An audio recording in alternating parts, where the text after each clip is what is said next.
The Dukes of Dice are brought to you by Game Toppers, secret alternative board game geek accounts, and listeners like you. Welcome to the Duchy. It's time for another episode of the Dukes of Dice podcast, a proud member of the Dice Tower Network.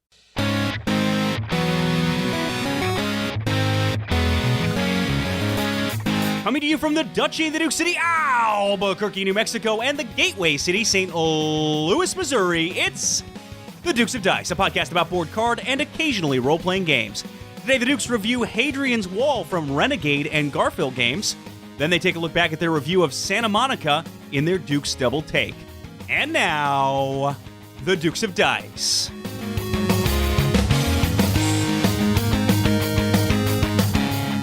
Hey there, everybody. Welcome back to the podcast. This is Sean. And Alex. And Alex, should I keep it in where I'm yelling at my kid to keep it down right before I start? I think it's a bad call. Yeah, it's not effective apparently, and you mess up your voice. Yeah, I totally just screwed up my voice. All right. Well, anyway, welcome back to the podcast, everybody. This is episode 253, which we're calling Santa Barbarians.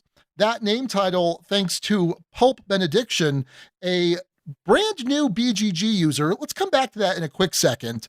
But Santa Barbarians, very clever title. Excellent title, because we're talking about Hadrian's Wall, where they're trying to repel the Picts, the barbarian Pict tribe, and Santa Barbara is where Santa Monica is nearby, takes place. It's another city in California. Okay, they're not particularly close to each other, if memory serves. I'll look it up on a map while you break down the mystery that is this user who is okay. Let me give the history, Sean. Okay. This is a BGG account established on June 21st by Pulp Benediction, I should say. And this name suggestion is the only thing submitted to BGG so far. So this was created, submitted, and they win immediately. So let's put the timeline together for folks, right? So we're recording on June 24th, right? Thursday, June 24th. The account was created June 21st, and I believe you posted Sunday, which would be the 19th. Sunday would have been the 20th. The 20th. Okay, that's how time works, and counting and math and all those things. So this user created a name, brand new user, not a lot of other activity, created a fantastic title suggestion based mostly on my assumption that every town in California that starts with Santa is in close proximity with one another. I'm sure that's how that works. All of the Sans are together. San Jose, San Francisco, all of the Santas are together. All of the Loses, right? Isn't that how it works? Not quite. Okay. I will say they're not terribly far away. You have Santa Monica and Santa Barbara about 2 hours away, but your San theory gets broken down by San Diego. Oh, that doesn't count. Oh, okay. Well, if it doesn't count, then I guess you're perfect. Yeah, it's fine. It's fine. So we had a theory. I had a theory, and I think you're on board with this, that this Pulp Benediction, by the way, welcome Pulp Benediction, and this is all in good fun. Pulp Benediction, we think you are an alt account for Steve O'Rourke, the Name Father, because he wants more. It's like a challenge for him, right? He wants to see, can my names get by now on their own without the gravitas that's behind the Name Father? So that's the operable theory. The penalty that comes with being the Name Father, because the Name Father has named so many episodes at this point that we have admitted the Name Father has a 15% naming disadvantage on any name submitted. So this is a good way of getting around it. But yeah, alternate Steve O'Rourke, welcome to the guild, and good job on that name. It was really good. Yes, indeed. And if we're wrong, Pulp Benediction, I apologize and welcome. Which, by the way, there's a very good chance we're wrong. But it's a fun little murder mystery, so to speak. Not really. No, there's no murder involved, unless. Wait, no, that wouldn't make sense. So, Alex, we just for context, for those who don't know, we get help naming all of our episodes from our Board Game Geek Guild number 2008. Go ahead and check it out. We post that, or you posted, Alex, about 5 or 6 days or so before we record the episode. So you get to talk about the games we'll be discussing and throw your name suggestion into the ring, so to speak. So yeah, we'll give you the runners up at the end of the episode. Sean, your thing with voices right off the bat reminded me of a mortifying episode at Dice Tower Con a few years back, where you came in. You had I think we were playing Happy Salmon or something. It was late at night, and someone was like, "Wow, fantastic voice!" And I thought they were talking to me, and they were actually talking about you having a fantastic voice. Mm-hmm. But I like jumped in anyway. I was like, "Oh, well, thank you so much." And he's like, "Oh no, I wasn't. Sorry, I was talking about Sean." So, yeah, it's weird. I've considered. I take great pride in my voice, much like you take great pride in your lustrous head of hair. Absolutely, I do. Yes, absolutely. So, now to be clear, I would rather have this amazing voice than your lustrous head of hair. Oof, I don't know about that. Here's what I'll say. So when I want to turn it on, I could turn it on, but it's not my default, right? Yours is default. Yours is just like you're always on. Yeah, but that means I don't have another level to go to. I don't know. That's actually not true. Yeah, I've seen you ham it up quite a bit. I can certainly ham it up. Yeah. In any case, how are you, Sean? I'm good. I'm pretty good. It's been an interesting couple of hobbying weeks. Now that it's more than just board gaming, right? It's all this hobby stuff with Warhammer and whatnot and Magic. I'll talk a little bit about that.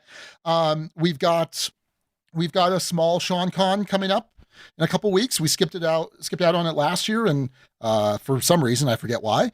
And we're looking forward to this year. We've got some plans. It's coming together. It's gonna be small, but looking forward to having a good time. I think I'm almost certain everybody that's coming is fully vaccinated. So at least everyone from out of town. So cool. Looking forward to that. Any news on your end? Well, we already announced the news of the whole baby on the show. Well, yeah. Isn't there more? I made it officially official elsewhere. We had our 20, it was technically the 20-week ultrasound, but for us it was more of the 21-week ultrasound. She was not cooperative.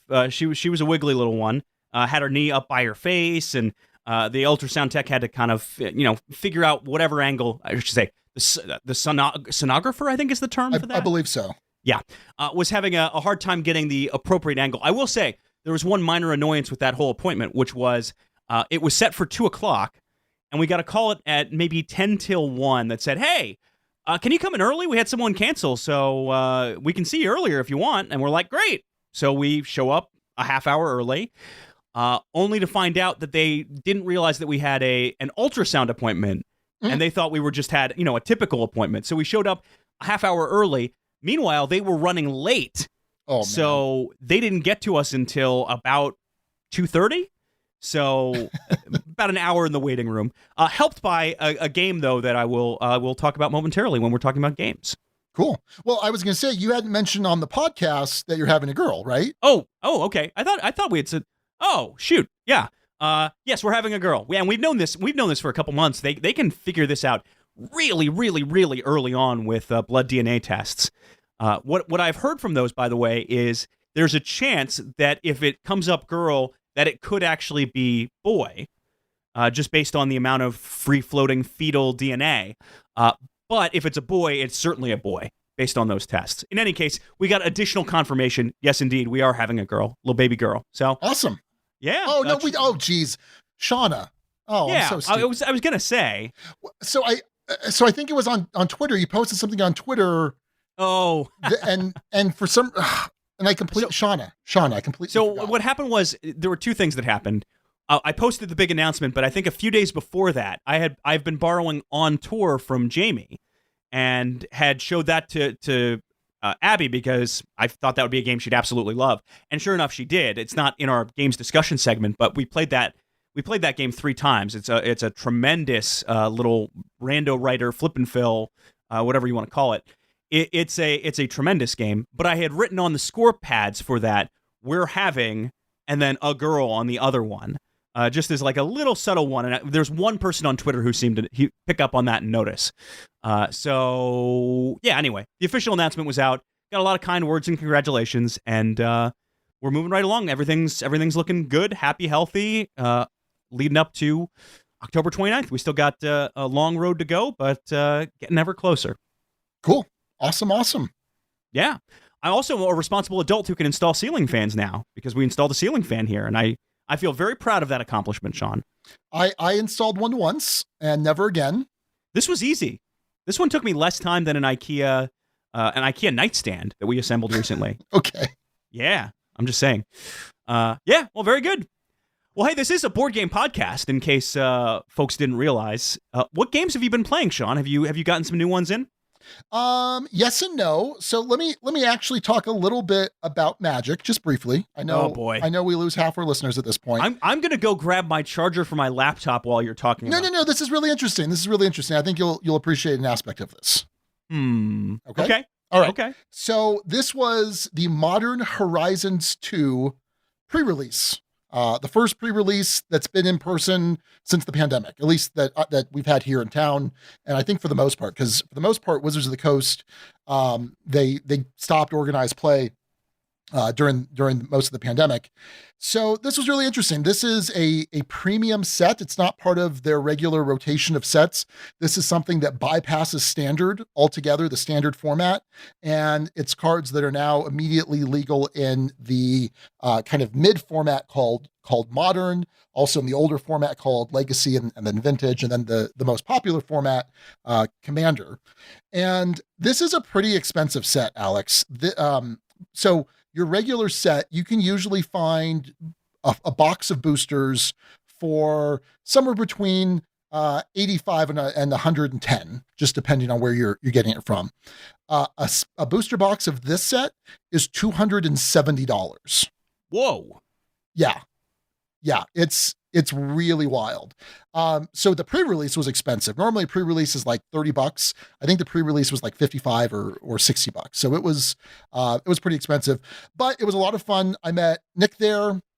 We played in the pre-release. We both did terribly, even though I had a pretty good deck. I was surprised. And then we played a little bit of Commander afterwards. But speaking of Magic, for a lot of our RPG listeners, Alex, I'm fulfilling our sometimes role-playing games. Oh, occasionally role-playing games part of the show, yes. Yeah, so I think July 23rd, the next Magic set is coming out, because they just churn them out, and it's Magic the Gathering Forgotten Realms. It's a D&D crossover. It's a Magic set in Dungeons and Dragons. What's that? What's that look for? So there was a period of time where I did read some Magic fiction and got Really? a little, back in the day. I could not tell you the books. I'd have to look it up, but I absolutely read some of the books that were set in the universe. And I was sometime around, I remember Urza factoring largely into whatever the books were. So something involving Urza, Magic fiction, whatever else. I don't know. These crossovers just seem, I get why they're doing it, but it's just not. Well, okay, first off, it's weird that the name Urza is coming out of your mouth. I never would have expected that. I had Magic cards for a time. Well, I know, but still. Well, but keep in mind that Wizards of the Coast owns both Magic and Dungeons and Dragons. Mm-hmm. Oh, I get the reasoning behind. And I'm sure it'll do well. I'm sure they'll sell a ton of it. And there's already crossover the other way. There are source books for Magic realms or Magic planes in D&D, like Zendikar has one. But here's what's really cool. There's this new mechanic called Venture into the Dungeon.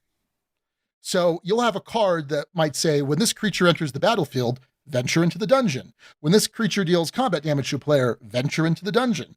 And we knew that there was this venture into the dungeon mechanic for like the last month or so.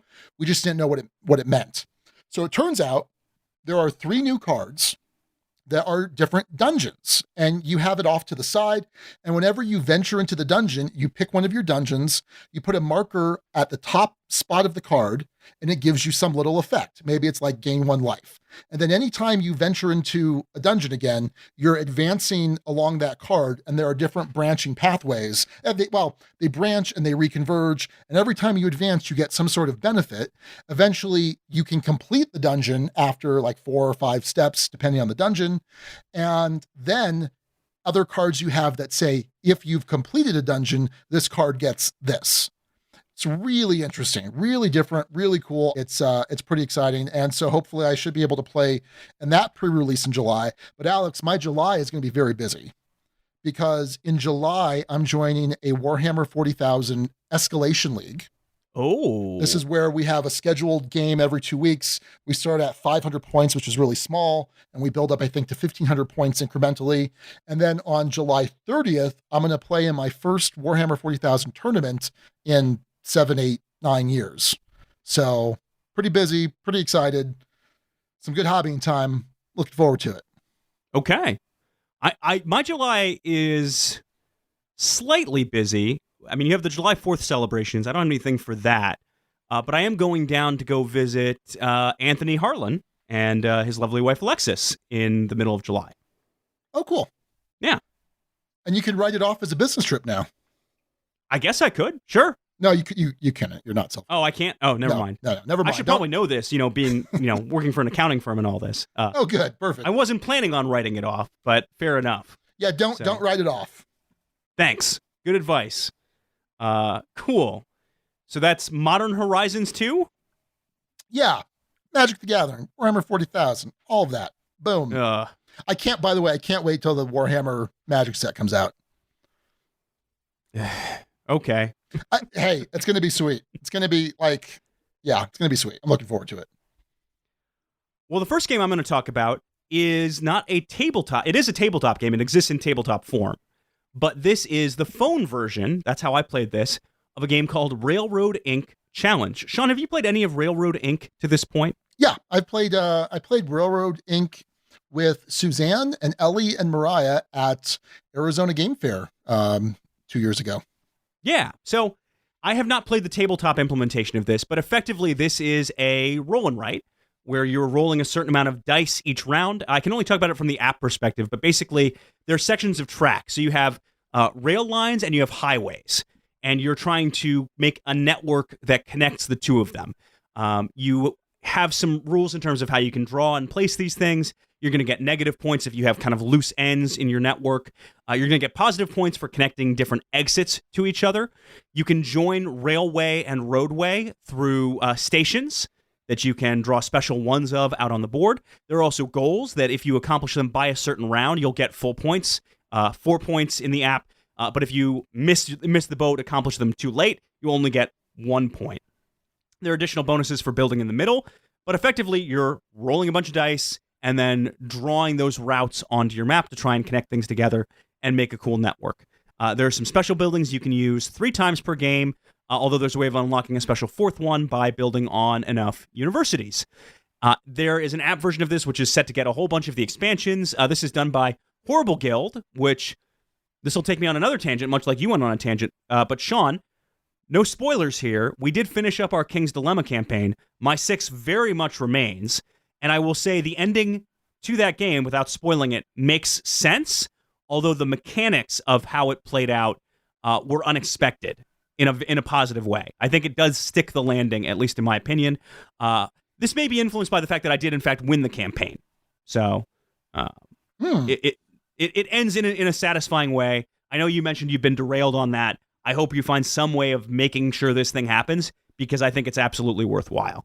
I cannot wait for more games in that dilemma system. Tremendous. But in any case, they also make Railroad Inc., which has a bunch of different expansions and other ways to play.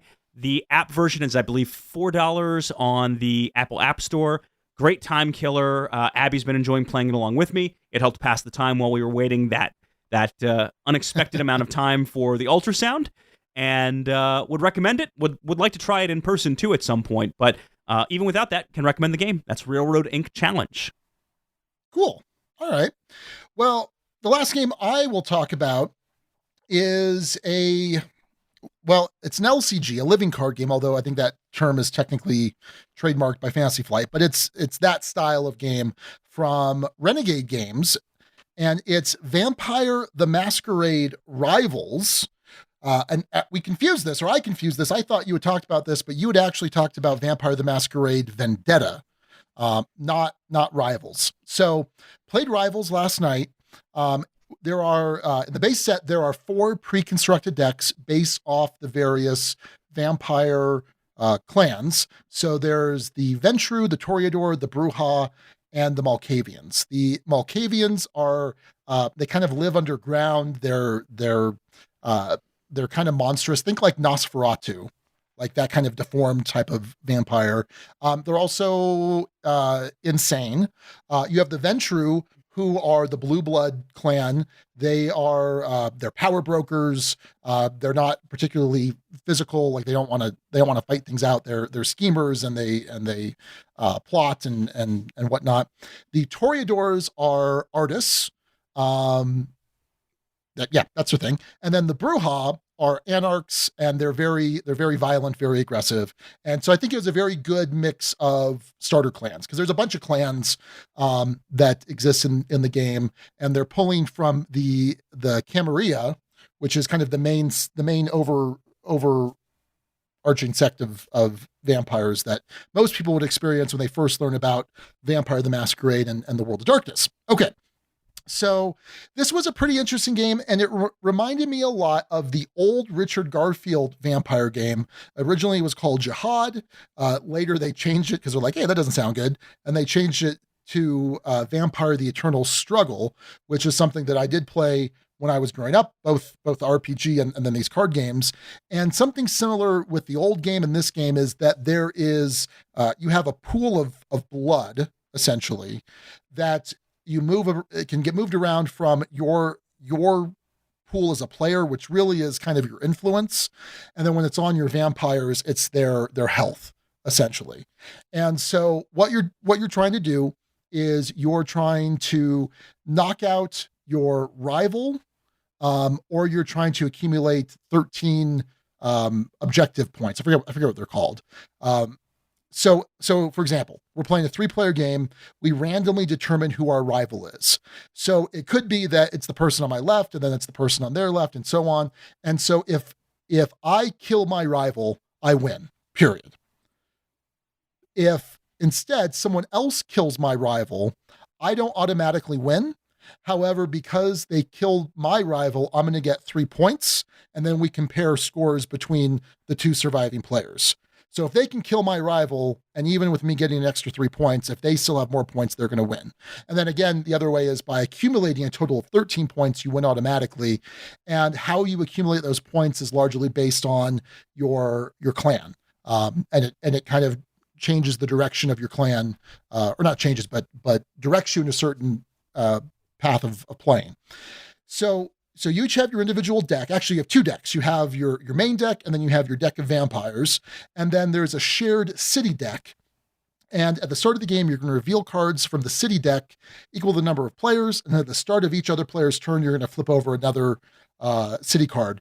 And the city cards are going to have events, and then they're also going to have mortals. And the mortals, you can go and you could send your vampires out to attack. If you're able to defeat them, you can either usually get some sort of benefit from regaining health because you're draining them of blood, or maybe you've kind of turned them into some sort of vassal and they attach to your character and they provide some sort of benefit. All of the vampires have different types of attacks. There's a physical attack, a social attack, or a mental attack, and they'll have different characteristics for each one based on how strong they are in one or another. There's a voting influence element to the game. The turn structure is really simple. You flip over that card of the city deck, and then you get 2 actions. And actions can be drawing cards. They could be attacking mortals in the city. They could be attacking other vampires. What's really cool is it differentiates between vampires who are out in the streets. So if in a previous turn you've sent a vampire out onto the street to attack a mortal, then that vampire is a little bit more exposed and they can be attacked more easily. Whereas if they're home in their haven, they have +1 secrecy, and you have to get around that secrecy by discarding a card. And there are cards that can give you more secrecy and things like that. This was really interesting. I liked it a lot. We played 3 players. It was me, Rory, and Eugene. These types of games aren't necessarily Eugene's thing. Rory has finally learned that card games like this may not be his thing either. Rory, and this is not behind his back. We joked about this with him, and he admitted this. So it's funny. Like the best example was the new Fantasy Flight Legend of the Five Rings. Every single card has like 5 conditions. It's like if if this is happening and this is happening, but not this, but maybe this, then do this, right? And he's like, okay, I'm going to play this. It's like, okay, Rory, none of those conditions have been met. Oh, okay. How about now? No, Rory, still you're missing 2 of those conditions. What about now? No, Rory, that card that's part of Magic the Gathering. That's not even L5R. So no. I'm certainly not going to play this with Raquel and Mariah. It's not their thing. This is, there's just so limited time. Like I love these LCGs, especially when they're done well. And I think this is done well. I like the art. It is reminiscent of older vampire games that I've enjoyed. I just don't know. I just don't know that it's going to have an audience around here. We might play it at SeanCon, just because they, my buddies coming out have some familiarity with Vampire the Masquerade, but I like it and I think it's worth playing and I'd be interested in playing it some more. I just don't know if that's going to happen. So that's kind of a bummer. So that is Vampire the Masquerade Rivals. Very interesting. All right. Sean, I received a Kickstarter this week. This is a game called Crash Octopus. Crash Octopus from Eat 10 Games, ITTEN. This is one where they didn't have tracking information on the packages, so they said, hey, hopefully this will show up sometime soon. If it doesn't get there by the end of July, let us know. And it just popped up on my doorstep. Wonderful game. This is I describe this online as joyfully chaotic, and I think it very much fits the bill. The idea of this game is you are a ship captain, for lack of a better word, trying to steam around the board, scooping up treasure, or treasure magically getting vacuumed to you, all while avoiding the evil octopus that lurks and moves around the board. So how you set this up is you set up, it's literally a string that comes in the game with some beads on it. You set this up in a big circle. You have a crab that sort of serves as a marker anytime you collect treasure. And then you, to start the game and distribute the treasure, you drop all of it on top of this rounded half-dome octopus head, pink octopus head, and they all kind of spread around the board. Then you, in reverse turn order, draft the ship you want based on treasure near you, and you're off. Your objective in this game is to collect all 5 sets of treasure or have the most treasure when the game ends. How this typically works on a turn is you'll either flick your anchor to move your ship somewhere else, or you will flick not the closest piece of treasure to your boat, but the second closest or something further out away from your boat, and you're going to flick it with this little flag and try and have it hit your boat. If it hits your boat, great, you get to load it. The trick is, as you load these things on, you're trying to hit your boat, but of course, in the process of hitting your own boat, you might knock treasure off. Not ideal, not good. You want to move your boat around partly to get near other treasure, partly to be further away from the octopus, because as soon as you pick up a piece of treasure, the crab will move forward. And if the crab jumps over a black bead as opposed to a blue bead, that's an octopus attack round. And you're going to take turns dropping this die onto the pink octopus head, trying to strategically bounce it off of that to hit your opponent's ship and knock treasure off of their ship. If it misses their ship but stays within the circle, you would potentially move the octopus head or one of the tentacles, which you can do some strategic things with. It is wacky, chaotic. There are a couple of other mini games that can come with it. The components are fantastic. This game has unbelievable table presence, pretty much all wood. It is gorgeous, a ton of fun, and one I anticipate playing a whole bunch more. Abby and I enjoyed this just as a 2-player experience, but I think with the components of the Kickstarter, I can go up to either 5 or 6. And I dug this one a lot. This would be a fantastic con game as well. I think this would draw a lot of eyeballs if it were set up on a table. But yeah, strongly recommend Crash Octopus. Do not regret backing that on Kickstarter. Super happy to have it. And there you go. Cool. Well, that'll do it for games we played. After the break, our featured review. Well, Sean, the Game Toppers 3.0 Kickstarter is in the books. And thanks to a whole bunch of backers, Game Toppers had a heck of a Kickstarter campaign. More than $800,000 raised to get more Game Toppers, new features, all sorts of fun stuff headed folks' way. Wait, did you say 800,000? I did say that amount. Yes. Oh my goodness. It's a ton of money. Sean, did you make it in time? Are you part of that group? Wait, it's over? It's over? Like over? No, it's done. I'm sorry you missed your window. But the good news, Sean, is that if you keep an eye on the Game Toppers LLC website, the late pledge manager should be open in the near future. Take a look there, and you can still get in on all the fun, get the newest features, get yourself a Watson, or get yourself, I don't know, whatever you want. Awesome game mats, rails, something cool to really take your gaming experience to the next level without getting a fully dedicated gaming table, which is exactly what Game Toppers is all about. Check them out, GameToppersLLC.com, because if it ain't a showstopper, it ain't a game topper. From humble origins, the so-called rando writer, or roll and write, or flip and fill, or whatever you call it, has expanded in so many different directions. It has been turned into a fun chaining dice game. It's been turned into a game where you build out different segments of Rome. Oh, and also it's been turned into this game where you're also building out a big segment of Rome in Hadrian's Wall. But does this wall stand up to the pressure of a detailed review, or does it crumble and fall like so many that have come before? All right, Hadrian's Wall is a newish release from Renegade and Garphill Games.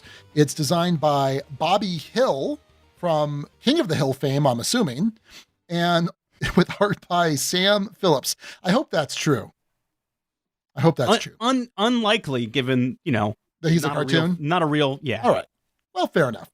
In Hadrian's Wall, players take on the role of a Roman general placed in charge of constructing of a mile castle and bordering wall. Over 6 years or rounds, players will construct their fort and wall, man the defenses, and attract civilians by building services and providing entertainment, all while defending the honor of the Roman Empire from the warring Picts. The player that can accumulate the most renown, piety, valor, and discipline, whilst avoiding disdain, will prove to the emperor they are the model Roman citizen and be crowned legatus legionis. Okay, so we're calling this a rando writer, a roll and write. There's no dice or flip and write. We'll come back to that. But yeah, let's talk about briefly how you play this game. I'll tell you right now, the rules overviews for this game or the rule teaches on this game were fun. They were certainly fun. Fun is a word. Fun is definitely the word you could use for that. Yeah, I had Eugene teach me. I and then taught Matt eventually, and they were a Herculean task, to say the least. Okay, so let's talk about what you have. Each player is going to have 2 square sheets. These are nice color sheets, illustrated very well, very vibrant, really like the look of them. And on these 2 sheets, you have a bunch of things that you're going to need to fill in. I'm going to come back to that. You also have this little player board where you can keep your resources, but it's also going to allow you to tuck cards from your own player deck that will serve for endgame scoring, and I'll talk more about that in a second. And then you also have a fate deck, which is what's shared between the players. The fate deck will determine what resources everyone will get at the start of the round. Then there's also some randomizers that you'll flip throughout the course of a year. Perhaps if you're sending a gladiator off to fight, or if you're trying to sell goods at the market. But also, most importantly, at the end of every year, there's going to be an invasion of the Picts, and you're going to flip over a certain number of cards, depending on the year it is, and they're going to attack either the left flank, the center, or the right flank, and you need to have built up enough of a defense. Okay, there are like 40 different areas here on these 2 player boards, not boards, but the player pages. And I'm not going to go over every single one. Let me kind of give you some broad ideas of what you got. Most importantly, at the bottom of what I would call the left page, because that's where I always had it, you have 4 tracks. I mentioned before, renown, piety, valor, and discipline. And this is the primary way that you're scoring. So as you're taking certain actions in the game, you're going to be filling these tracks from left to right. Every now and then, as you fill something in, fill something in, it might give you some sort of reward, which I'll describe. But ultimately, every box that you filled on all 4 of these tracks, they're worth a point each. Pretty simple. You're not adding things up. You're not seeing if you can, line up enough rows or columns or whatever. It's just, no, every box you check off, that's a point. All right. Now, at the top of that page, you have your cohorts, your portions of your army that are on the left flank, the center, and the right flank. And as you build in boxes there, you're basically adding to the strength of your defense there. Again, there are some boxes where as you fill them in, you're going to get some sort of benefit, whether it's a resource, whether it's a type of worker, or maybe it's a check on one of those renown, piety, valor, or discipline tracks below. Okay, below that, and this I really enjoy quite a bit, is you have this depiction of the Roman wall. Beyond the wall are the keepi, which are like the poles, the wooden poles, which is like the initial line before the wall.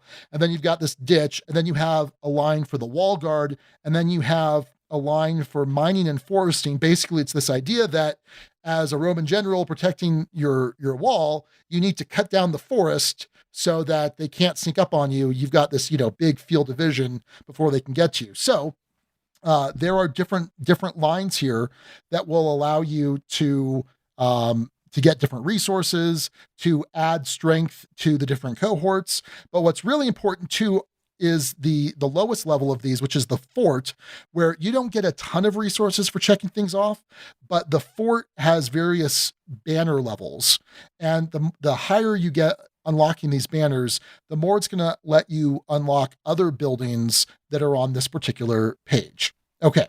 Also on this page, you've got your resource production, which is how much stone you're going to get at the start of a turn. And as you get certain rewards, it will increase that resource production.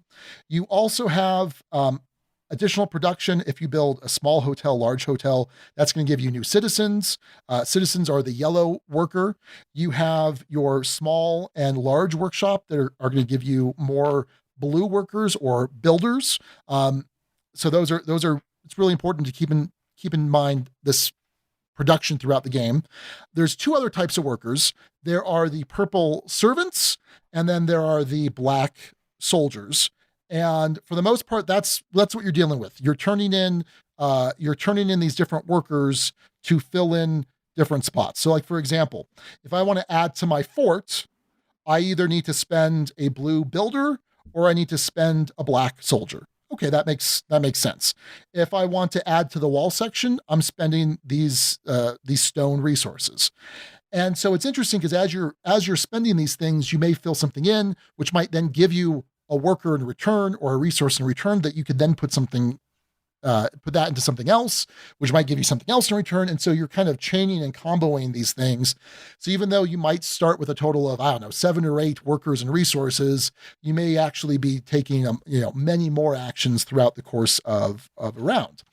Now there's also some production for your small road and large road, which can give you extra bumps on the tracks at the start of each round. There is a training ground, which lets you change turquoise workers sort of into black workers. There's also a forum, which once per year allows you to turn 2 workers into another worker of a different color. There's all of that. Okay, so that's the majority of that left page. Now, the right page is, I'd call it your citizen page. There are 5 types of citizens. There are traders, performers, priests, apparitores, sure, and then patricians. And so typically you're going to spend a yellow civilian worker to mark off these guys here. And the farther you advance on each of those civilian tracks, it's going to unlock different types of buildings. So for example, you've got the trader, and if you have at least 3 levels in trader, it's going to unlock the small precinct, which gives you a bunch of different bonuses. Then once you build a small precinct and you have the requisite level in traders, which is 6, you can build the medium precinct. Then if you do that, you can build the large precinct. There's also a market where this is kind of a weird mechanic and it was hard to describe. I don't think it benefits the listener to go into a lot of detail about this. Even with like the performers, for example, there's a theater that you have to build. And once you build the theater, then you can put performances on. The performers help you train gladiators, which is also kind of a weird mechanic. You have don't get me started there's a whole separate little mini game baked into this. There's about 3 or 4 or 5 of them, honestly. Yeah. You've got the priests, which unlock gardens and temples, which allows you to essentially pray to the gods and allow for some sort of divine intervention to prevent some aspects of the picked attack, is how I envision it. There are these little options where you get, and I forget what they're called, but basically it lets you negate a one level of picked attack. You have the Can you look up what Apparatores is? Like what it is outside of this game, or what it would typically be? Yeah, what that translates to, because it lets you unlock the baths, which is basically you hobnobbing with the rich, powerful elites to go out and bribe people back in Rome, or bribe other, I don't know who. They were so Sean, they were Roman civil servants. Oh, okay. So which thematically it makes some amount of sense here. Yeah. So when you fail to defend against picked attacks, you're going to generate some amount of disdain, which is going to be a negative points at the end of the game. And so by going to the baths, I guess you're sending out these civil servants to bribe and eliminate disdain that you've acquired. So that's interesting. And then also there's the courthouse, which gives you access to more servants. Also lets you turn, there's some other worker manipulation that you can do there. Finally, there's the patricians, which allow you to send out diplomats, which can also reduce picked attack levels on certain flanks. And there's an interesting choice. When you unlock a certain diplomat, you have to choose whether that diplomat is affecting the left, center, or right. And so maybe you're like, okay, I've developed my left, I've developed my center, my right is weak, so I'll go ahead and choose right. Okay, that's interesting. And then finally for the patricians, there's the scout, where you're playing another mini game, which is a little Tetris mini game, where you're filling in shapes in order to get certain resources as you cover them on your player page. And then as you complete rows of the scout tableau, you get valor. Okay, so real quick, let's talk about the turn structure. And I'm almost done. So thanks for hanging in there, folks. You too, Alex. Thanks for hanging in there. Oh, I knew this was coming, obviously. All right. So the way the turn works, and this is all done simultaneously, you flip over the next card of the fate deck, and it's going to give you some amount of income. So some amount of workers, some amount of the resource stone. Then you're drawing 2 cards from your individual player deck, and you're going to choose one to get for the resources. There's usually 1 or 2 resources that are listed there, and you're going to choose the other one that gets tucked under your player board, which is going to have some sort of endgame scoring component worth usually 1 to 3 points. You're then going to get the income from the 1 fate card, the income from your player card, and then any additional production income that you filled in on other turns. Then it's off to the races. Simultaneously, you start spending resources, marking things off, getting resources back for what you got, and you keep doing this until everyone's done, and then the picks invade. So depending on the round number, it's going to tell you how many cards you flip over. And every card, it has either a left, center, or right picked symbol. And at the start of the game, you're flipping over 1 picked card or 1 fate card and checking the picks. Depending on the difficulty you've chosen, by the end of the game, it's like 10 or 12. And hopefully you're managing. So if you're able to successfully have enough defense of your cohorts to stop each thrust of those attacks, then you're going to get a certain amount of valor, which is one of the boxes or one of the tracks, equal to whatever is told, whatever it says there that particular round. If you fail, you're going to get a number of disdain equal to the number you failed by, although it does cap it at a certain point. But if you at least partially succeeded, you will get some valor, just not all of the valor. It'll be some amount of valor and disdain. So you're going to do that for 6 rounds. At the end, you're going to add up all of your all of your tracks. You're going to add up any of the 1, 2, or 3 points you've gotten from the cards that you tucked into your player board throughout each round. You're going to lose points for disdain, and whoever has the most points is the winner of Hadrian's Wall. Okay. Sean, this is a review where I'm conflicted on it at the start. Okay. As we'll talk about in first impressions here, but I'm just going to set the tone broadly for this, which is that this is one of the rare times where I've written down specific thoughts ahead of time. Oh my I don't goodness. usually do this. I come off the top of my head, but I had so many different things that came up while playing this, and some of them negative and questionable, and some of them really positive. And I don't know where I ultimately will settle on this game. I'm excited for the discussion. I'm really curious where you are. But this game was, I should say, and this is a good place to start off first impressions, unexpected for me in a lot of ways. My first impression of this was, I'm in trouble. I got to find some way of getting this played. And whoo boy, Abby is not going to want to play this with me. This is a mess of a looking game. It is. I also, another first impression, the box was heavy. It's a hefty box. Yeah. Really thick, well packed box. But so I noticed it was heavy. It had a decent look to it, but I was fearful that I wouldn't be able to get in the plays to have this be an appropriately done review. So those were my first impressions of the game. I was more pessimistic than optimistic. What about yourself? Yeah, so I didn't know a whole lot about this. I heard Rome and Roll and Write, and I got scared because, we did not have a great experience with Rome and Roll. I really want to like Rome and Roll, and there was a lot of things I did like about it. Another Roll and Write where you're rolling a bunch of dice, drafting the dice, and filling things in. But there was a lot of quirky things with it that just didn't make for a great play experience. So certainly I was intrigued. I liked the box art cover. I thought it looked interesting. It was a theme that I like. And what I will say, when I first opened it up a couple weeks ago, before I read the rules, before I played, I just looked at the player pads. And it was like, oh boy, there is a lot going on. First off, I thought, okay, I can see that this is going to all make some amount of sense once I learn to play this game and play, a couple actions. It's going to make sense. But I did find it, it looked appealing. It looked interesting, but it did look overwhelming. And I can imagine, you putting this in front of Abby and her just, big, whoa, hold on there. This isn't happening. Because it is certainly intimidating, and even like some of the symbology, like there's nothing confusing about the symbology once you've played it a couple times, but at first you're like, wait, what is this particular little hat do? What is this thing here, and what's this laurel wreath? Where is that associated with?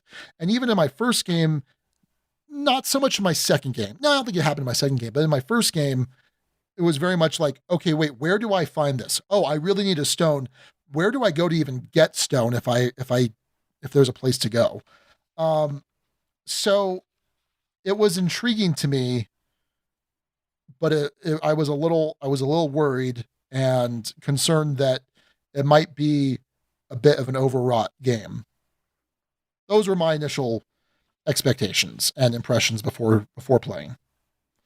So, and I think that goes right into the rule book, because the rule book didn't help things. It certainly didn't help that impression that I had. I learned this game from the rule book, and I taught it, and we'll talk about this more in gameplay, about the respective experiences, but I taught this to both Patrick, good friend of mine here in St. Louis, and to Abby. Abby did, in fact, play this one with me, and by BGG weight rating, this is the heaviest game she has ever played. Really? Interesting. Yes, 3.15 on BGG. Huh. Yeah.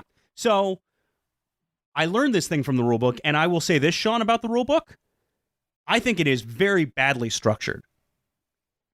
I had to read through the entire thing to really get a sense of the why behind this game, the what was going on, what are you shooting for. Mm-hmm. It lays out the actions well. It's colorful. It has decent examples. There's nothing I have from a particular, oh, that was tough part of this. But this is on the negative side. I just think it wasn't well structured. It didn't have enough of an overview. It didn't have enough of a where are we going to have this make sense? And you're sort of reading and concepts are there, but they're not really clicking into place until you get to the very end of the rule book, which I don't think is a good sign for how it was organized. Interesting. Yeah, I've got the rule book up right now. I've got a PDF of it. Because I don't own this. I don't have it. I played Empire's copy, and I was fortunate to have Eugene teach me. But I'm looking at the rule book, and it is rough. It is 24 pages of dense rules. This would have been rough to learn from the rule book. It took me, if I recall correctly, around a half hour to read through and process and understand this well enough to teach. Sure. So not a great impression off the bat. I will say this, Sean, and this normally would go in components, but I think the iconography and how those score sheets were laid out in this game actually saves that part of the game for me. Yeah.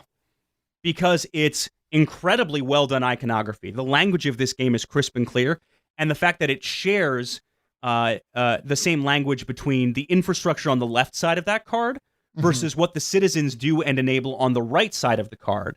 I think that common language and those common concepts play together well. And there could have been a situation where there was a lot of confusion about, well, you can only do this once per year, but it's also spelled out right below, yes. Hey, max 1 ruling per column per year, or max 1 ruling per year. And then it has a little space. That number thing will indicate, here's what you do. It makes it clear the circles tend to be ongoing rewards. The squares tend to be one-time rewards. The iconography in this game makes the functional playing of it so that you don't have to really go back to the rulebook pretty much ever.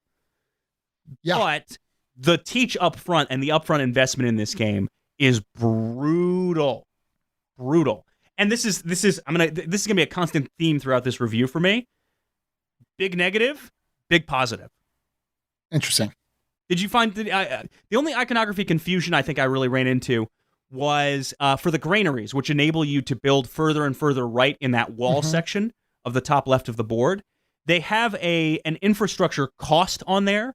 When I first was playing this, I read that as an infrastructure boost or bonus. No one built that area fast enough for it to matter, but it's meant as a requirement for... Yeah. No, I know. It's more on me than on the game, but I didn't quite parse that as language. That's the only issue, quote unquote, I ran into. But other than that, tremendous. I think it's an incredible bit of iconography that reinforces the rules constantly, continuously. And we'll talk more of that discussion in components. But I think broadly speaking, it was successful while you were playing, and it was hard to get into to play. Yeah. No, I don't think we ever had to really reference the rules in any of our plays, which is pretty interesting. And I agree. I think the iconography is really solid. I mean, it's clear when it's the little workers. Once you understand the 4 tracks: renown, piety, valor, discipline, they're easily recognizable. Even the symbols for so some of the buildings on the citizen pad can give you other citizen boxes. And so like the trader is a little bag of money. The performers are the had sappy. Wow. Sad, happy theater masks. The patricians are the signet rings. I think it's really, really solid. It flows really nicely, and it everything's lined up really well. Like even like I said early on in the rules overview, even the way that the top half of the first sheet, where it's the fort, the wall, the kippy, the wall guard, the forest that you're clearing out, like it just makes the thematic sense, and it just flows naturally. So yeah, I think it's a big plus. I'm curious, had I had to learn this from the rules, what that would have done to my overall experience. I don't know. The benefit you have of teaching this game and being taught by someone is you can mentally, and as you're explaining this, structure it better. Yes. And structure it in a way where you can explain, here's why we care about the cohorts. Here's how the granaries enable you to build further and further along. Here's how the citizens work. Here's this concept for infrastructure. Here's what you're going for in terms of the tracks and what scores at the end of the game. All of that can become much clearer in how it all clicks together. It's just not done and laid out well in a rule book that's intuitive. So, gotcha. Anyway. All right, rules, done. Components. Sean, your take on the components of this. Okay, so you get these 2 really thick pads.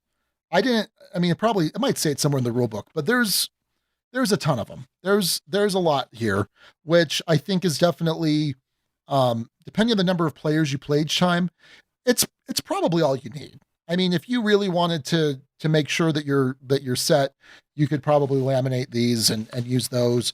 And I think you can also download them online if you really needed to. But so they give you plenty. The workers are well differentiated. The colors are nice. The resources are nice. I think that solid card quality for the Fate deck, for your individual deck. Overall, I think the production's really solid.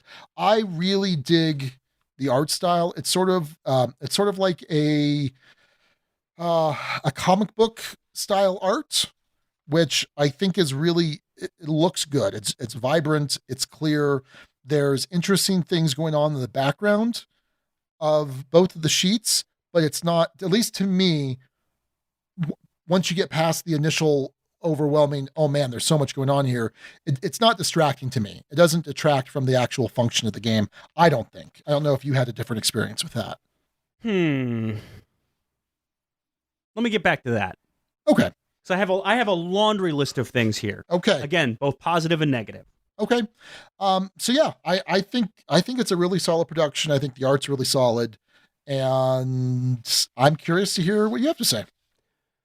Sean, this is more of a gameplay question, but I genuinely don't know where to put this typically. How long did it take you to play this game? Our first game was hour and a half, maybe longer. And then subsequent, the next game, I only played this twice, just throwing it out there. The next game, I think, was about an hour. Okay. Maybe hour 10. For me, it's interesting to hear you say that. My first play of this with Teach, so the Teach took a chunk of time out of this, was 2.5 hours. Oh, man. At 2 players. Okay. The next play of this, with Abby, with Teach, was maybe an hour and a half, 2 hours. I think closer to 2 hours. The box says 60, and the website says 30 to 60. Mm-hmm. That struck me as wildly too short, but it seems like your experience was actually that it was closer to that than I might have thought. I thought that was an odd one. This is a broader discussion on value. So again, talking through the components, you mentioned 2 large score pads, 4 different types of wooden resources, nice resources. Although I did have one of the legs broke off of one of my soldiery things. Not a big deal, not the end of the world. It's still very usable. They're tiny little stubby legs.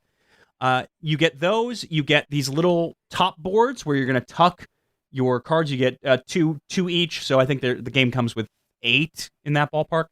And the giant score pads, if I didn't mention those. And then you also get the Fate card deck, which is 48 cards, I believe. And you have the individual player card decks, which are 12 cards each. Sean, do you know what the MSRP is of this? Not off the top of my head. What would you guess? 50. Okay, so it's 55. Okay. So not terribly far off, but that's the same MSRP as a Raiders of the North Sea, as an example. Sure.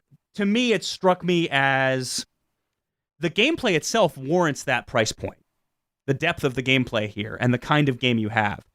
It felt like for the components you get, it didn't quite justify that to me. I would come on a lower MSRP than you have. Nitpicking, really. These are the 2 nitpicky things off the top. The cards themselves, I found slippery. I don't know. Yeah, at least it could have just been my copy, but I found them slippery and a little bit tricky to handle. Certainly, right out the gate. I didn't notice the problem as much in later games. Totally fine. Broadly speaking, it looks intimidating, right? It's 2 giant spreadsheets. Yeah. And I think that's been sort of the discussion. It's not that there's any math in this game, that it's spreadsheet the game, but it's more that the look of it sort of has these rows and columns, and it has that kind of spreadsheety type of look to it. Those are all the negative kinds of things. On the art side, I agree with you.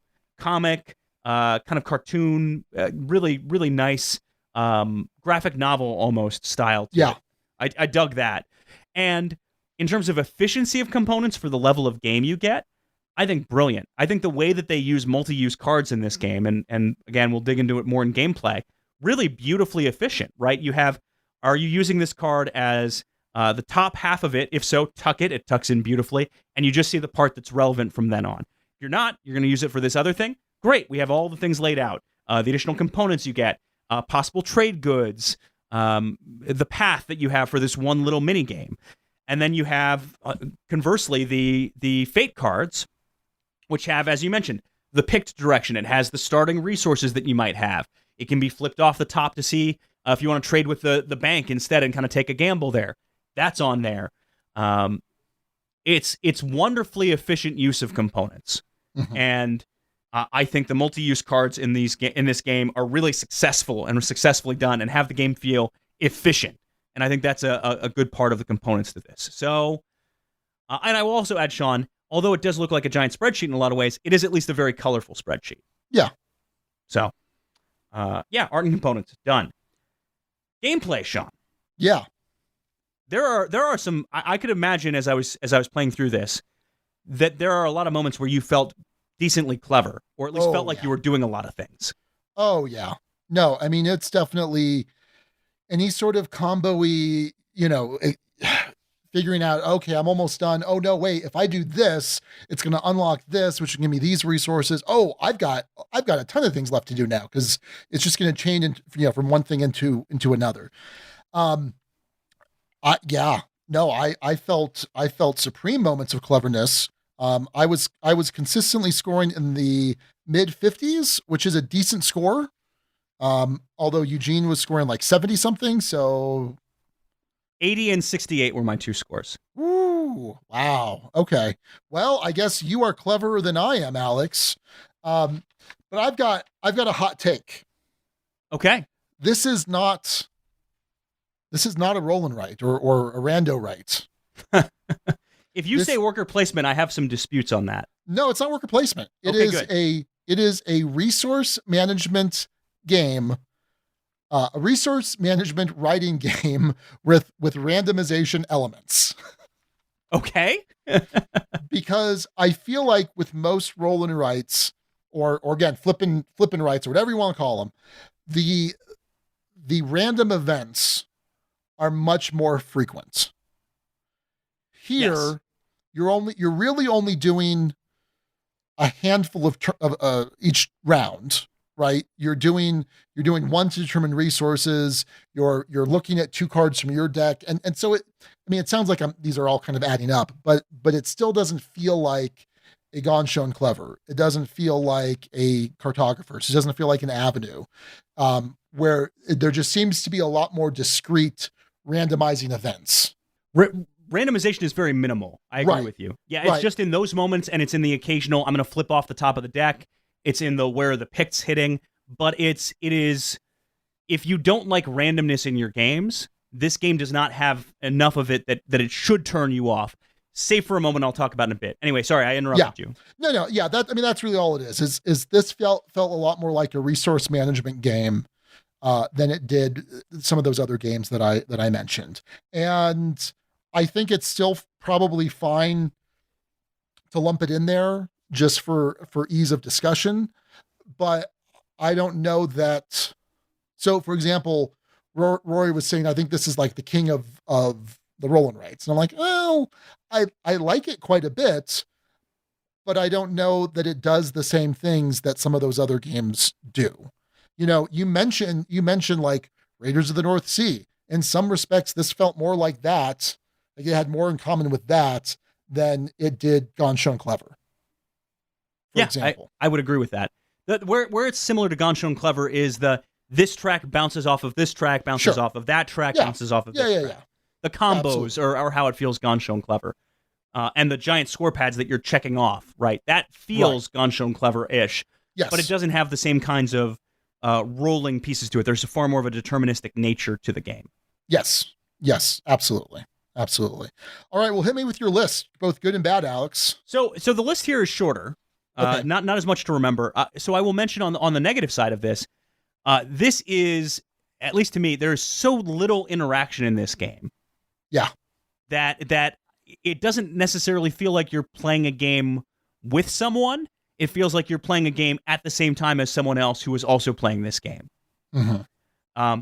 There is some interaction, right? You can potentially pay someone to use their path card for a scout action, or you can pay them to use their trade good if if you happen to be playing that mini game that game. Right. Which I always played in my 2 plays. I played the trading mini game both times, and I dabbled in the scout mini game late game in the second one. I went hard on it in the first one, primarily because, and this is kind of connected to another thought, the game itself, the path cards, I love that they give you a direction in this game. Yes. That you have this objective that you're going to shoot for that will seem perhaps very out of reach at the start of the game. But if you focus on it and work toward it, you can absolutely achieve it. Without those path cards steering you in a direction, steering you towards this is what I want to try and do, I think this game would suffer greatly, because you can at times just stare at your range of options and just feel overwhelmed.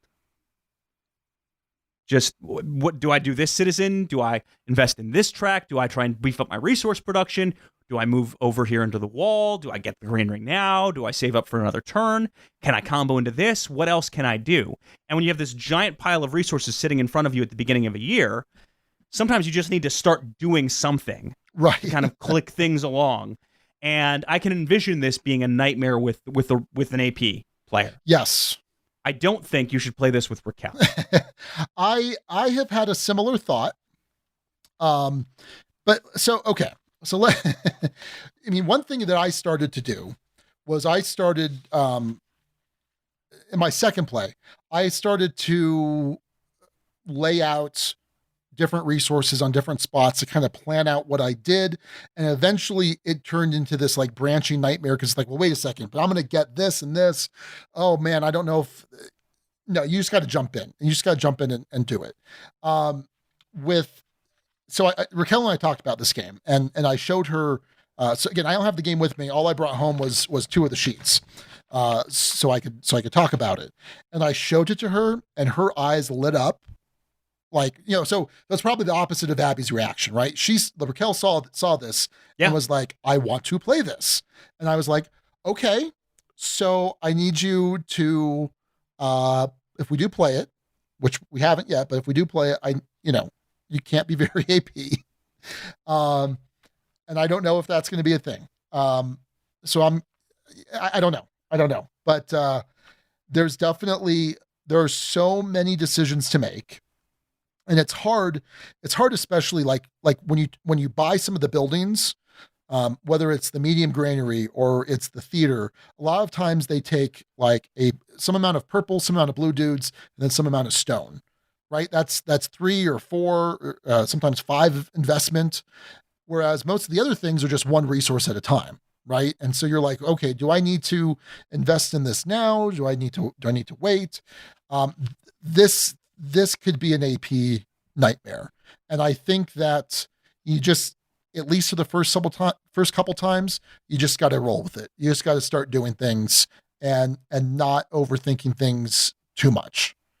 And I think as you play it more, you'll get a better sense of what's the proper sequencing, how you want to do things.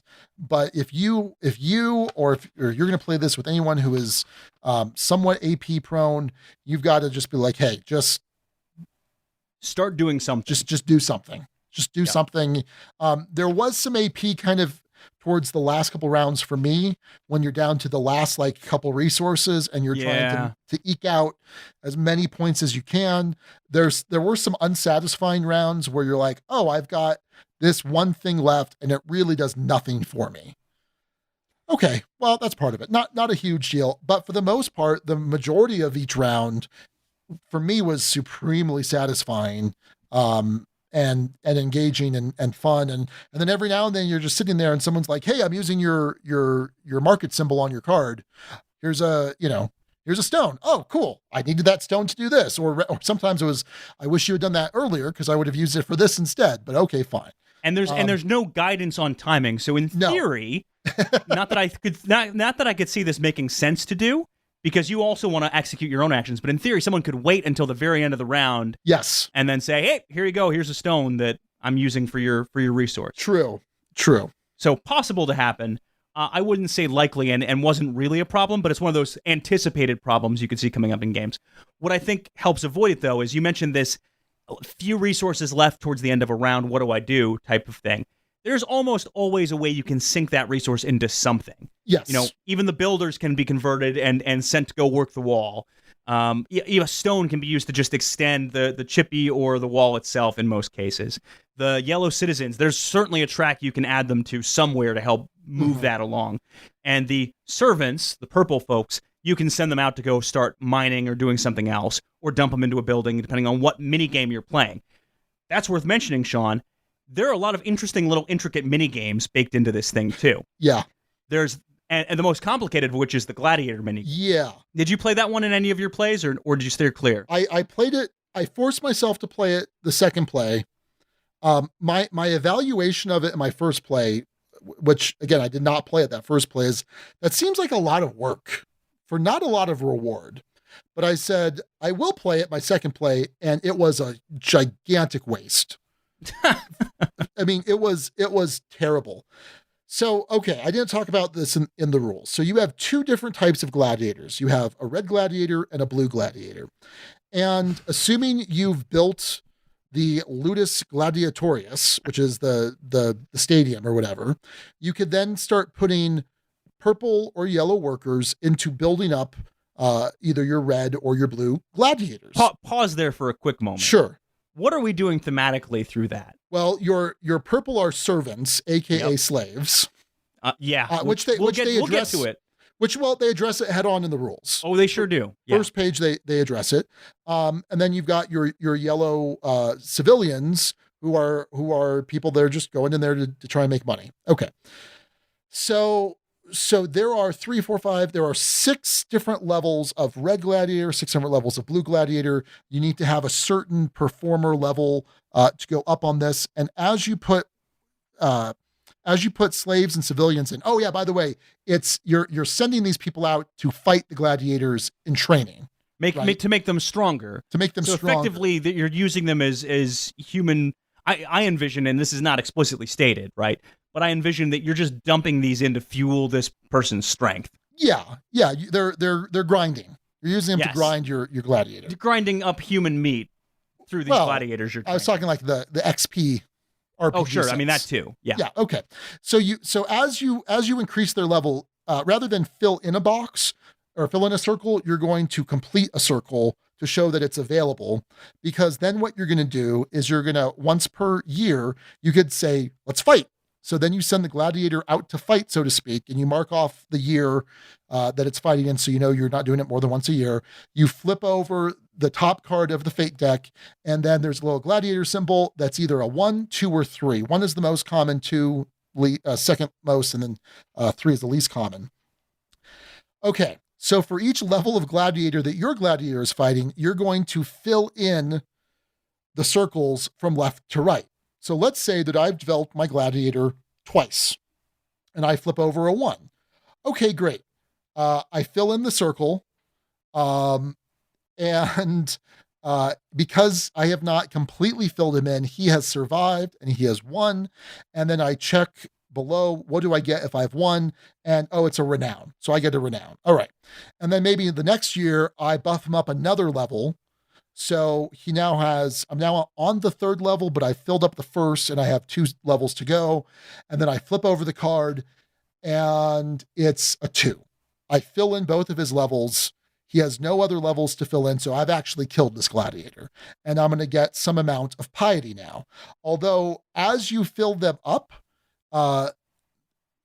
you need them to continue living, because if they die 2 leveled up, you're not getting piety. Or if they die too early, you're not getting enough renown. And it was a waste. I felt like I put so many resources into this and I wound up getting like 1 piety out of like 2 rounds of fighting. Oh, after. Ooh. Yeah. You did bad. So yeah, unless I'm reading something wrong. Maybe I read something wrong. It's possible you read it wrong, because if they survive, you get renown, and if you've maxed them out when you start fighting, which is hard to do, right? You have to really invest heavily in the citizen track there. But if you beef them up high enough, you get, I think it's two renown and a stone whenever you win. Yes. So that's pretty dang good. If you can kind of creep up the renown track, because this is worth mentioning, the further up the tracks you get, the more frequent the rewards become, and the more they'll bounce off of other victory points onto other tracks. So getting big chunks of renown, pretty good. Pretty good.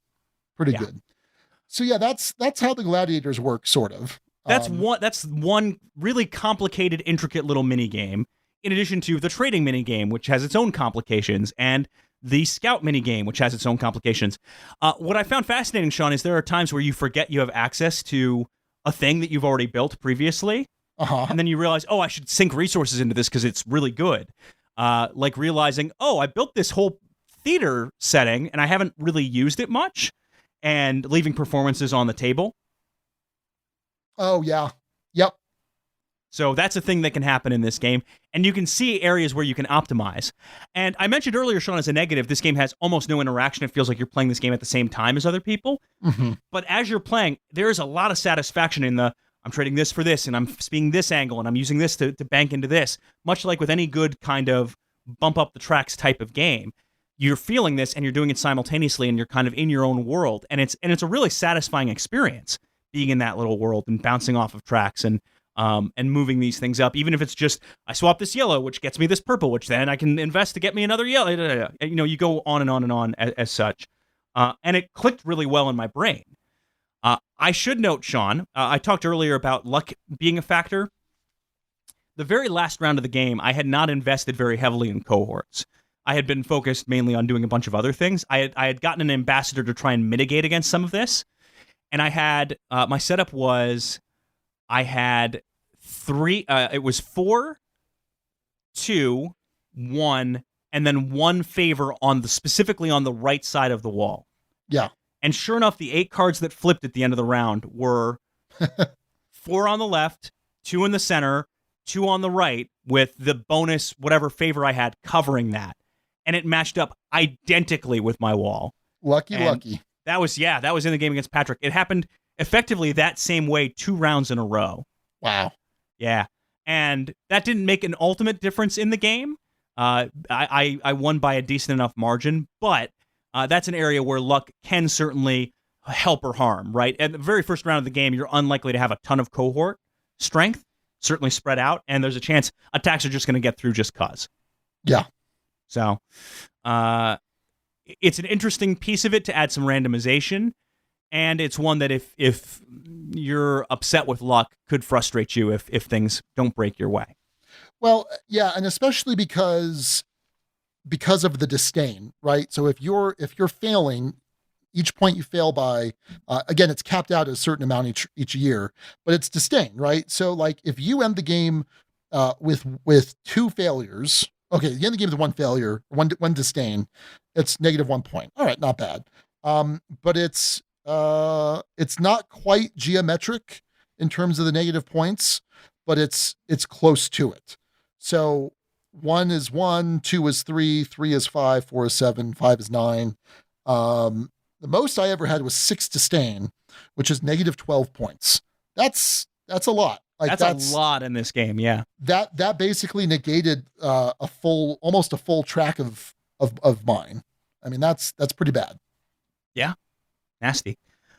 Sean, I will also mention that because this game is played simultaneously and you're kind of all grinding through actions and whatever else, if you are good at this game, much like in Tapestry, you can be grinding and running that engine for a lot longer than other people are running said engine. Yes. And that's not a feel-good moment in some cases. It was reminiscent of Tapestry, other than the fact that Tapestry can end a lot earlier for you as a player, whereas this will not end a half hour plus earlier for you if you're bad at it. Right. And there's not a good way to make sure people are doing what they're supposed to be doing. Right. So for example, you've got up on your wall sections, in order for you to build past the first third, you have to have built a medium granary. In order for you to build past the first 2/3, you have to build a large granary. And all of a sudden, you'll look to your left, and your buddy there is filled in, the kippy section past the point where they're allowed to, and you're like, whoa. And hopefully it's something that they can walk back pretty easily. This happened in my first play of this. Yeah, Patrick did this and overbuilt past where the large granary was. Yep. Yeah. So there's not a lot of ability to police that, because your turns are not the turns, there's no turns, but the round is very active. I mean, you're constantly just doing stuff. And so maybe by happenstance, you'll kind of look over and realize somebody's done something they shouldn't have.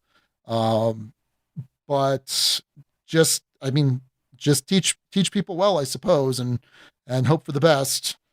Yeah, and the iconography helps, but it's certainly not perfect in reminding you, hey, you can't build this far if you've done this or haven't done this or whatever else. So it's certainly easy for someone to unintentionally break the rules in that vein. Yeah, absolutely.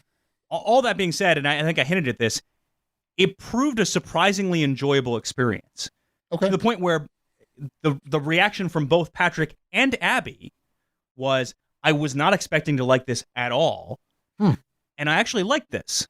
And that was exactly how I felt about this too. I wasn't expecting to like it. I had a really frustrating learning experience with the game, but the gameplay itself is satisfying at its core, is satisfying on a deeper level. And for all of my nitpicks and other things with it, at the end of the day, I really loved how those different path cards would kind of guide you in a different direction. Do I focus on the wall this game? Do I focus on my gladiator strength this game? Or do I get the associated resources? Do I take a gamble on the trade track? How do I best combo to have this action make sense?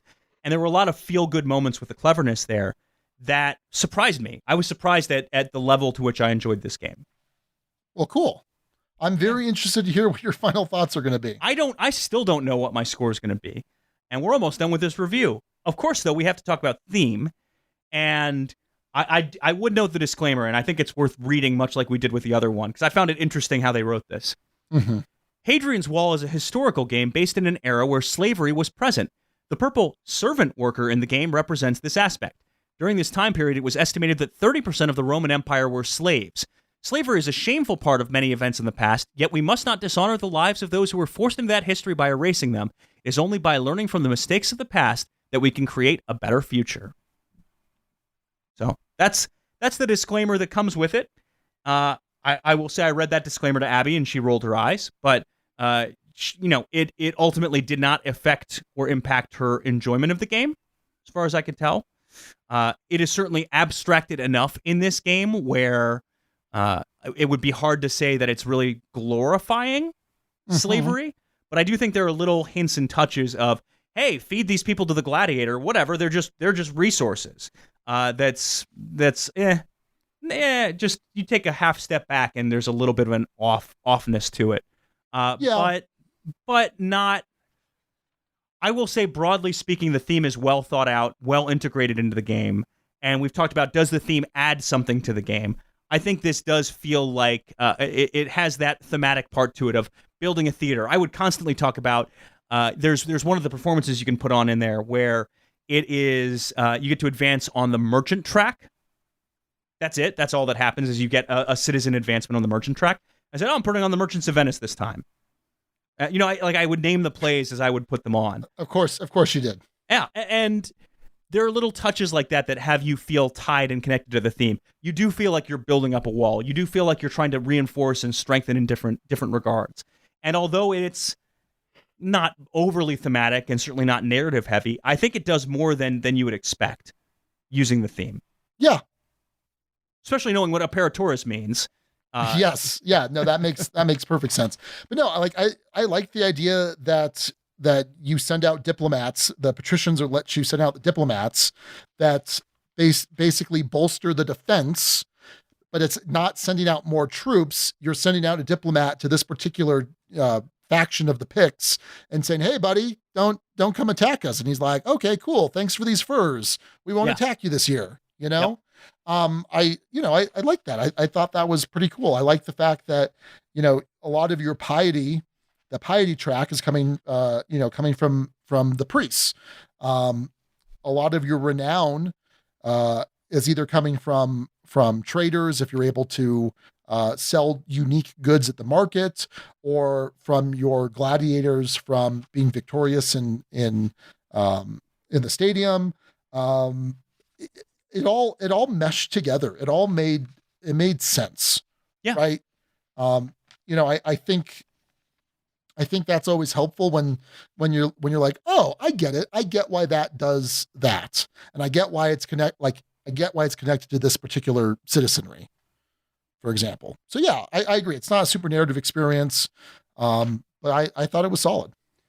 Well, and not to hammer on the servant point too much, but there is also an off feeling of there's a courthouse and you can make a ruling in a year. Hey, I get more slaves effectively.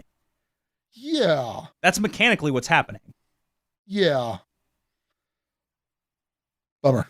Yeah, it is. And I don't know what the right answer to that is, right? I get the idea of you don't want to completely erase history. You want to, and not dishonor the memory. But I don't know. I don't have a clean answer to this, and I'm not sure there is a clean answer. I think they handled it as well as can be expected for a game like this, but I don't know. Still had kind of an off feeling in parts. Yeah. Overall, though, I think the game is successful thematically. So. Oh, the courthouse. You're basically condemning non-Roman citizens. Yep. Under your ugh. Okay. Yeah. Right. Yeah. But it's abstracted, so it's just another resource in this. Hey, purple worker. I love purple workers. Yeah, I love purple workers. I needed to gather some more stone. I sent this guy out to go die while he's building the mine, and then I sent this other one to actually do the mining. It's great. Hooray. Yeah. Yep. Anyway, that is effectively the review, though we did have one guild thought on this. Came from Don Gilstrap. Don said, I absolutely love Hadrian's Wall. It takes a little work to learn before the first game, but by the end of the first round, you realize the joy of the combos, triggering combos. It's one of those games you finish and want to play again right away because you know you can do better. My wife and I took the game on a weekend trip a while back and did exactly that. We played 4 or 5 games a day, and it was a blast. My only gripe is that I can never get the gladiator strategy to work. It feels too expensive to build and run and doesn't reward you nearly enough. Seemed to be your assessment of it as well, Sean. Yeah, but I'm gonna make it work. I'll figure it out. So props to you, Don, for getting it in that much. I did not have that same desire to play this again and again and again. I was happy to play it another time for this review, but I certainly could not imagine playing it that many times back to back to back. I don't know. It's the iteration time on this is not so quick that you could do that. It probably gets there. I think it probably gets there. I can imagine you getting more efficient and faster as you process the board and understand it. And that's probably we can knock it down to 60 minutes. Anyway. Yeah. I agree. The combos in this game at the core are really satisfying and well done in the game. And you combine that with the multi-use cards. Yeah. Oh, Sean, final thoughts. We're here. We've arrived at this station. Well, I'll go first so that you have more time to stew. So we rate everything here at the Dukes of Dice on a 6-point scale. 1 is poorly designed but playable, not necessarily fun, whereas a 6 is an all-time favorite that's a contender for the top 10. Alex, this is either a 5 or a 6 for me. And so here's my question. My question is, what is the replayability and variability of this game? Yes. This is a good question. And that's certainly true with just about any true roll and write. So like Gonshon's Clever, there is no real variability there, right? It's just how well do you do with what comes up, right? But the thing is, a game of Gonshon's Clever is what, 20 minutes, 30 minutes? Very quick. Tops. And so while this is, in my mind, this is really enjoyable. I really, really enjoyed these plays. I was really blown away. Every play experience I had was thrilling. I loved it. But the question is, how many more plays of this am I going to enjoy to that extent? And I don't know the number. Is it more than 20? Probably not more than 20. Is it more than 10? I don't know. Maybe, but I don't know. And so I think that's holding it back from a 6. What I will say is, after my second game, I turned around. I was looking behind my shoulder at the Wall of Empire to see if there was a copy on the wall. And Rory turns to me. He's like, I'll order one for you this week. Don't worry about it. And I don't know. I think I don't want to play this solo, even though it's really a solo game. Like, there's minimal interaction. But I do enjoy, like, the comparisons of scores, right? And I don't know if this is something Raquel's going to enjoy, and I don't know if this is something I'm going to enjoy playing with Raquel. I just don't know. So I don't think I can give it a 6. I think it is a very solid 5, a 5 that there's this part of me that wants to give it a 6. I can't see it getting up to a 6 at the double take, which means if I gave it a 6 now, it just means I'm dropping it down to a 5. So 5 is a great game. Will rarely turn down a play of it. I will be getting my own copy. I will be happy to own it. Hopefully it's something Raquel enjoys. Something Mariah would enjoy. She likes resource management, and she likes engine building like this. So she may enjoy it. So that's what I'm going to do. I'm going to give it a 5, Alex. Great game. Will rarely turn down a play of it. All right. Time's up. Can I figure it out? I'll throw in another thought here. Okay. Which is, I saw somewhere on the guild someone mentioned this as a worker placement game. Okay. It is not a worker placement game. I would agree. You're not depriving, you're not taking spots away, or there's no competition for spots. Yeah, that would come with that. You're sinking things into tracks and getting stuff back. Sure. And you have things that look like workers, but and are doing things like a worker might, but it is not mechanically, to me, a worker placement game. Anyway, that's just me stalling for more time. Sean, I think when I read through the rule book of this, that was the low point of the enjoyment of this. Was sure. Not expecting to like it, expecting to be let down by it, and thinking this could very easily end up in the 1-2 range of the scale. Wow. Okay. I mean, I was that fearful that this could be iffy. The one spark in that rules read was, hey, these path cards are really interesting in how they function and the goals they set. Okay, I gotta get the flow after the first round. Oh, okay, I see how this works and how I'm building up. Doesn't seem like I can get very far on these tracks as you get into round 3. Oh, I actually finished doing all of the things I was trying to do for all these columns. Okay, I guess I gotta pivot to something else and expand my game a little bit and explore this area and check. Oh, and it grows on you. The game just grows on you, and it defies expectations in a weird way. I think the game does itself a disservice by how poorly the rulebook is structured, and I think the appearance of it, although the iconography is, I think, amazing, has the game held back or feel like it could be held back for some people. But it ain't lower than a 4 for me. So let's read off the parts of the scale. A good game worth playing just not all the time belongs in the duchy. I'm keeping the copy. It's not going anywhere anytime soon. I don't think I'll be playing this one all the time. That's probably about right. Let's talk what a 5 is. 5 is a great game. We'll rarely turn down a play of it. There's a lot of elements of this game that I would consider great. I think the use of multi-use cards, the Fate deck, some of the combos and how those play together, and the feel of the game can be closer to great than good. But I think there are enough other things holding it back. You questioned variability, replayability, and I think there's some questions about that. I'd be curious what they would do with an expansion with this game. I think that holds it back a little, and I think the teach on this holds it back. But it's the high end of a 4 for me. So I would say it nestles more comfortably in the 4. There's a good chance, despite my enjoyment of this, that I will not have played this a year from now. And I think whether I've played this a year from now and what my thoughts are on this will determine whether this might move up to a 5. It's not going to get to 6 territory for me. I don't think it'll go lower than a 4, but it's sort of right on that razor's edge, 4-5. I'll settle on a 4. That feels about right. Worth playing, just not all the time being the key word there. I am fine playing this game in doses, and I think if you spread out your plays, the replayability questions won't come into your mind as much. Sure. Yeah, I think I'd settle at a very high 4. But compared to where I thought this review was going to go, way higher. So yeah, I think it does a heck of a lot of things right, and I think the core design of this is phenomenal. Phenomenal for what it does in this space. The combos are really satisfying.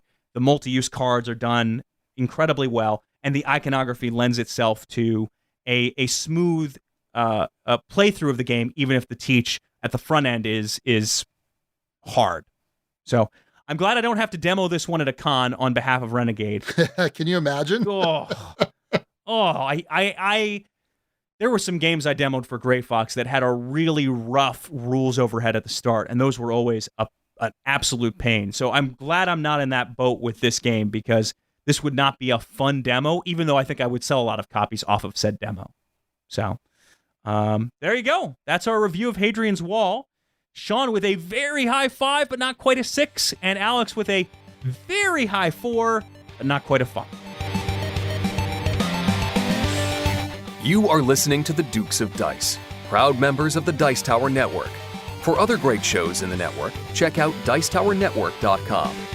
Back to Alex and Sean for this week's Dukes Double Take. All right, next up, the Dukes Double Take, looking back on episode 228, Peer Review. Now, I should note, Sean, for this episode, there was a name suggestion from King Everything is Splendor, who did not make the top 6 for this particular reason. He suggested the name Peer Pressure. That was a runner-up for this episode that we're doing a double take on a year ago. BJ came up with that name. So, sorry, King Everything is Splendor. The name was taken by BJ for a different episode a while back in a different context, but I figured I'd mention it anyway. Anyway, this was an episode where we reviewed Santa Monica, and Santa Monica was one where I expected to be way higher on it, and ended up way lower on it, and I think you ended up about where you might have expected to be. No, I didn't expect to hate this game as much as I did. You did not like it one bit. Nope. So, Sean, at the time, you gave this one a 2. You described yourself as bored, said you really couldn't get anything from the game, and mentioned that Raquel didn't really like it either. I gave this one a 3. I said it had some interesting puzzles. There were some interesting things to it. There wasn't anything overly offensive that would have it drop lower than a 3. I would play it again. And the fact that the box looked nice was to its credit. And it's a gorgeous looking game. I like the aesthetic of it. I mentioned at the time limited shelf space. That limitation has mostly gone away, what with having a much larger basement. So that's not as much of a factor, but I gave it a 3 at the time. You gave it a 2. Sean, I guarantee you this is no longer in your house at this point. Oh, no. But Chewy loved the components.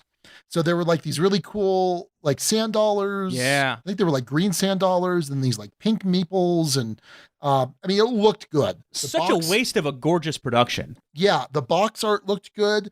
The production on it was really solid. Like it looked different. It looked different. The theme was different.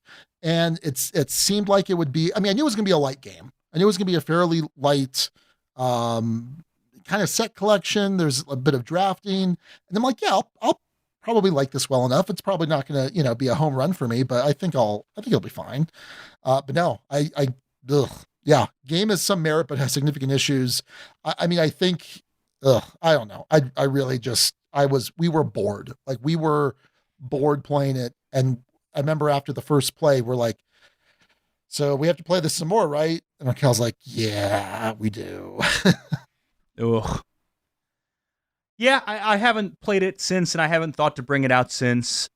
Since I don't have a shelf space issue anymore, this is one that will sit in my basement until I make it to a convention of some kind, and can sell or trade, or who knows what happens with it. I don't think it's likely I'll play it again, but I would play it again if the opportunity came up. I wouldn't reject it out of hand. Duke Suzanne really seems to like this game a lot. I could not tell you why. So, anyway. Okay. Don Gilstrap on the Guild said, it's a good game, but had some graphic design issues that turned me off, and it hasn't made it back to the table. And there were more guild thoughts on the first episode than there were on the double take, which is maybe not the best sign for that game. So there you have it. The Duke's double take of Santa Monica stays at a 2 for Sean and stays at a 3 for me. Before we wrap things up, though, we have the best of the rest, the names that did not quite make the cut.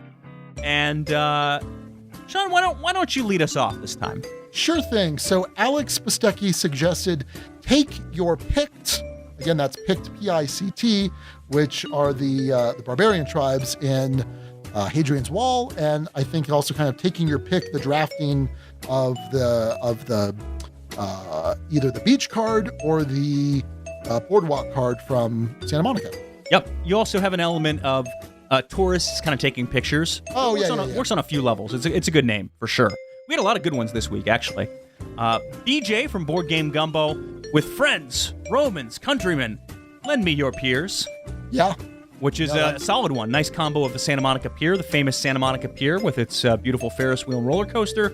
Actually kind of a lousy roller coaster, all things considered, but looks cool in pictures. And then referencing lend me your ears. So there you go. Okay, then Royce Calverley suggested watch the Ancient World Die, which I believe is a reference to the Santa Monica song by Everclear. Everclear. Yeah, Everclear. Which was referenced a year ago as well. Watch the World Die. Yes. By the way, track one, I said this last year too. Track 1 of their main album, the big one, So Much for the Afterglow, best song on the whole album. Really good. Yep. And then next up, we have non-Dukes of Dice sponsor Justin Jacobson with Rome, crying for the one-word winner, which we briefly considered. R-O-A-M is how he has it spelled, and kind of fits in with the traveling around the boardwalk and roaming around Santa Monica, and Rome itself, obviously mentioning, referencing Hadrian's Wall. So a good effort on the one word, just didn't quite pick it this time. But keep cracking at it. We'll keep get cracking there at eventually. it. Or sponsor the show, and then maybe we'll pick your name. Jeez. And then Blaine Miley finally suggested Pier over the wall. Of course, spelling Pier, P-I-E-R, the Santa Monica Pier, and then, peeking over the wall. I should state, Justin, just for the record, I don't think it's a wise investment. Jeez. Anyway. Oh boy. Good name, Blaine, and good job, Guild. Except for King Everything is Splendor, who was grateful that we didn't, hurt his heart by not picking him 2 weeks in a row, but then goes and uses one of his names and takes it from BJ from a year ago. Shameful stuff. Boy, howdy.